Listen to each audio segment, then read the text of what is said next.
এক এক পরিচয় দিয়ে তিনি আপনি ডিসি না আমি ডিসি এনএসআই কমপক্ষে একবার ফোন করলে 5 মিনিটের মধ্যে 20 বার স্যার বলতে হবে।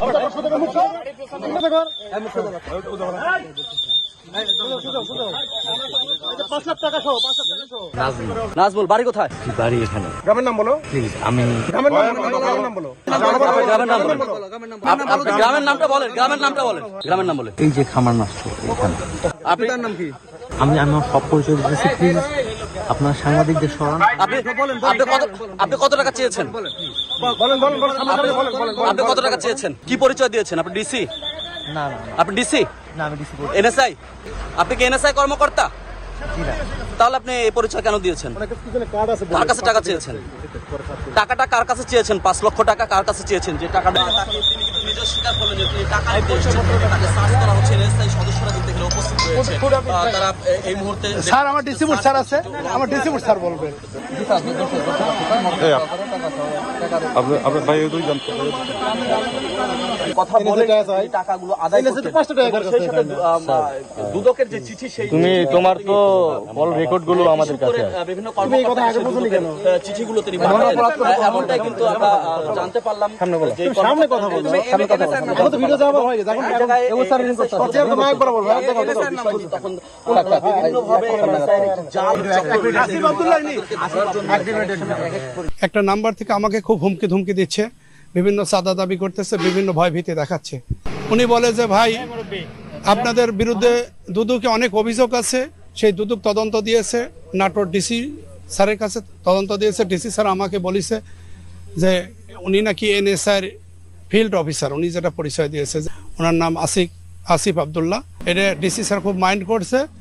এখন আপনাদের বিষয়টা ম্যানেজ করতে হলে অনেক টাকা পয়সা লাগবে। এই মর্মে উনি আমার হোয়াটসঅ্যাপে একটা দুদকের সিটিও দেয়, যে সিটিটা আমি আমার জেলা খাদ্য নিয়ন্ত্রক ডিসিপুর স্যারকে দেখাই, আমার আরেকজন কারিগরি খাদ্য পরিদর্শক আছে ওনাকেও জানাই। বিভিন্ন সময় আমাকেও হুমকি দিতে থাকে, কেন টাকা দেন, দেরি করতেছেন, এবং আমাকে 7 লাখ টাকার থেকে সর্বশেষ 5 লাখ টাকায় সেই বন্দোবস্ত হয়। আমি আজকে ওনাকে বলেছি ভাই আমার কাছে 4,10,000 টাকা আছে। পরে উনি বলে যে এটা হবে না, আপনি আরও 90,000 টাকা ম্যানেজ করে 5 লাখ টাকার 5টা বান্ডিল করেন যদি আপনারা বাঁচতে চান, আর নইলে আজকে রাত 9টার পরে গুরদাসপুর খাদ্য গুদাম পুড়িয়ে দেবো। আমি এক পর্যায়ে ভয় পাওয়ার পর আমার ডিসিপুর স্যার সহ আমার আরও সহকর্মী যারা ছিল সবাই আমরা মিলে ডিসি স্যারের কাছে যাই, এবং এই ডিসি জেনারেল স্যার ছিল, এডিএম স্যার ছিলেন, তাদের সামনে আমরা এই সিটিটা দেখাই। তখন তারা দেখে যে সিটিটা একেবারেই ভুয়া। এক পর্যায়ে ওখানে আমি ডিসি স্যারের রুমে থাকা অবস্থায় উনি আমাকে আবার ফোন দিয়ে অত্যন্ত কর্কট ভাষায় কথা বলতে থাকে, হ্যাঁ, যে অসিলিটি বলেন নইলে অসিলিটি চাকরি থাকবে না, এরকম ভয়ভীতি দেখায়। পরে এক পর্যায়ে আমার থেকে মোবাইল নিয়ে এডিসি জেনারেল স্যার কথা বলছে। এডিসি জেনারেল স্যারকে উনি বলছে যে এনএসআই উনি ফিল্ড অফিসার এবং উনি নাটোরে পোস্টিং এবং নাটোরে ওনার বাসা।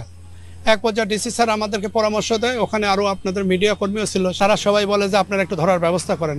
এনএসআই ভাইরাও খুব ছিল, সজাগ ছিল যে তাদেরকে কিভাবে গ্রেপ্তার করা যায়, কিভাবে তাকে ধরা যায়। আমি আস্তে আস্তে তাকে আমার একবার স্যার বললেও সে খুশি হয় না, কমপক্ষে একবার ফোন করলে 5 মিনিটের মধ্যে 20 বার স্যার বলতে হবে। এরকম এক পর্যায়ে আমরা কথা বলতে বলতে আসি, আস্তে আস্তে থাকতে উনি আমাদেরকে গুরদাসপুরে প্রথমে বাস স্ট্যান্ডে যেতে বলে, আমি বলে টাকার ব্যাগ নিয়ে আসেন। আমরা টাকার ব্যাগ নিয়ে এনএসআই সহ তাদের পরামর্শেই আমরা আস্তে আস্তে আগাতে থাকি। এক সময় উনি বাস স্ট্যান্ড থেকে আমাদেরকে বলে যে আপনি ইয়াতে আগে আসেন, মসজিদ বলে আগে আসেন। লোকজন দেখা দেয়, আমি সেভাবে আসি, এবং পাশাপাশি কৌশলে এনএসআই আমাকে অনুসরণ করে তারাও আসতেছে। এক পর্যায়ে তৃতীয়বার উনি যখন আমার কাছে দাঁড়া যায়, বলে যে আমি NSI field officer Asif Abdullah.